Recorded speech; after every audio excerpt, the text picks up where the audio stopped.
This opening has been played by only 1% of people in the world. And so, this opening is so aggressive that it can checkmate opponents before move 20. e4, e5, and then pawn to d4.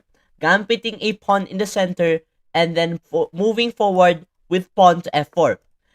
When he played this opening, he won 8 games in a row with this opening. And so folks, that is what I'm gonna teach you today. And believe it or not, for humans, this is an 88.9% win rate. Or most of the people will try to go knight to f6 and develop their knight and try to protect this pawn because it is being attacked by the queen. And we're gonna go knight to f3, developing a knight, developing the bishop for black, and then we're gonna go bishop to d3. This is already kind of a disadvantage for black, the pawn on d4, because it is blocking black's bishop over here, which remains inactive because of the pawn on d4. Knight to f6, developing the other knight, and we are going to castle over here. And so if they also castle, which a lot of people again will do, they are completely kinda lost because of this move, e5. We push the pawn on e5 to attack the knight on f6. Knight on f6 must move. So folks, if the knight goes to d5, we are free to do and go for the Greek gift sacrifice. The Greek gift sacrifice goes something like this. With bishop to h7, sacrificing your bishop so that the king comes out. And so if the king comes out to take your bishop, we are gonna go knight to g5. And so the king is very exposed. First of all, if the king goes to g8, the only thing that they could possibly do to escape this mate is to take the knight, but nothing. Because after rook to 8, e8, queen to f7, we go back here to the scene of the crime, and then the king will go back here. But now there's a difference. We can go here, and so after this move, they will go here, and we will go here. So they have to move the king yet again, and it's the last spot. King to e7, that is mate. There are a lot of bridges here, not just mate in 15. I've already showed you mate in 15, and so let's move on to the other lines. There's another line over here, bishop to b4. We are gonna go pawn to f3, cover the check with the pawn, and try to attack this pawn. And so if they take our pawn, we're gonna go and take it with a knight, and develop a piece. If they try to take it again, because a lot of people might and do because of the fact that we will have an isolated pawn, because after pawn to d6, we are gonna go bishop to d3 and develop peacefully.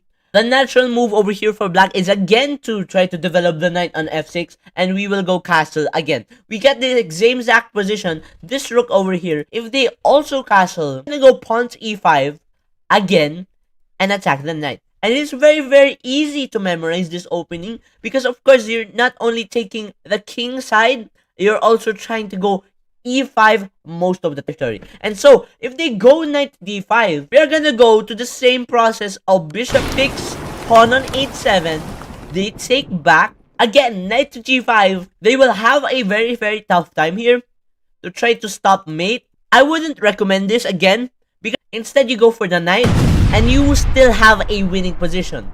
Look at this setup over here, it's very powerful. Your rooks have open files in the board, and these pawns are already gonna avalanche the king. So folks, in this line, there is another line. Instead of castling, and so they will try to go for the move bishop to g4 instead. They will try to pin our knight, and if we move our knight, our queen is lost. But there's another fatal flaw. Because if we go pawn to e5, the same move, which is easily recognizable, they will take the pawn on e5. We will take back. Now as you can see, we're still attacking the knight. They can take this because if we take back, they will take our queen. So if they go knight to d5, we will go bishop to f4, attacking the knight. They are attacking us. This is a crazy sacrifice. Because after they take the bishop on f7, after sacrificing our bishop, is to go knight to g5. So folks, the checkmate is rook to f8. And why?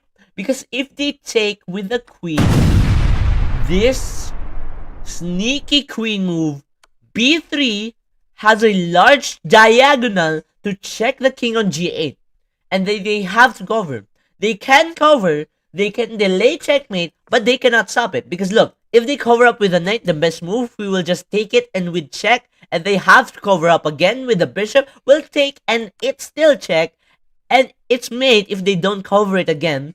And so if they go here, this is lost for them because it is mate after we take the queen on f7, and the king has nowhere to go and it's checked. So folks, basically it's mate from there on out. But if they don't take with a queen and instead take with a king on f8, well folks, we are gonna go queen to f1, and that's check to the king on f8. They have to go here. And can you see the mate in one at this point? It's queen to f7. It's a very easy checkmate to see this. There might be a better move. c5 could be a better move. And so folks, if we go knight to f3, the same line, they go knight to f6, we go bishop to c4. Last time, we go here. Now this time, we go here. If pawn to c5 happens, we are gonna go bishop to f4 and try to attack this pawn this time, so that maybe we could fork them in our plan. We're there. Instead, they might go pawn to d6, try to prevent our pawn from pushing. And so if we go, and so instead of trying to push, we are gonna go castle over here, because again, we're still gonna avalanche the king.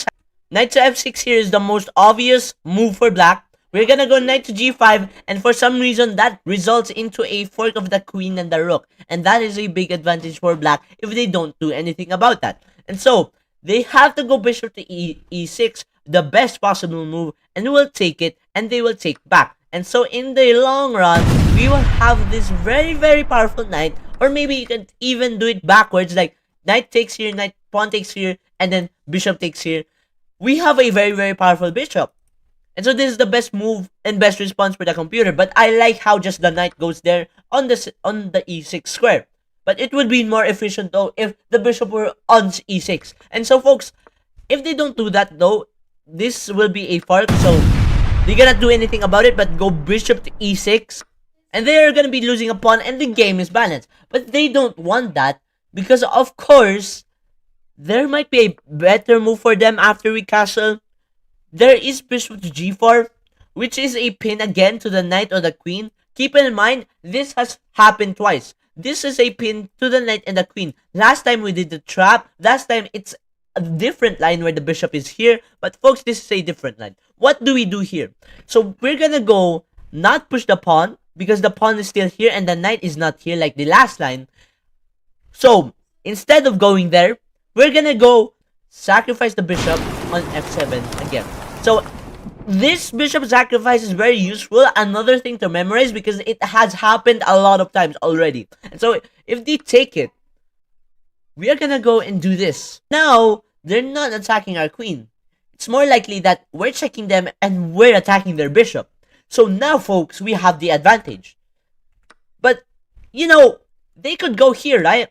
But that's nothing. We could go pawn takes queen, and that would be checked, and also we're attacking the bishop.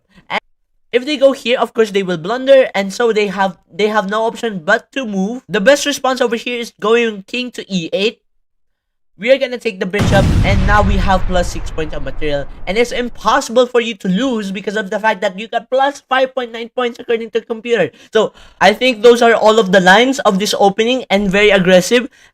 I recommend you to try more lines and try to go for the database and see what people try to do with this opening so that you got more an in-depth view about this opening. And so folks, I think that's all for this video. See you guys in the next video. Please like and subscribe to motivate me to make more videos like this, and see you guys in the next video.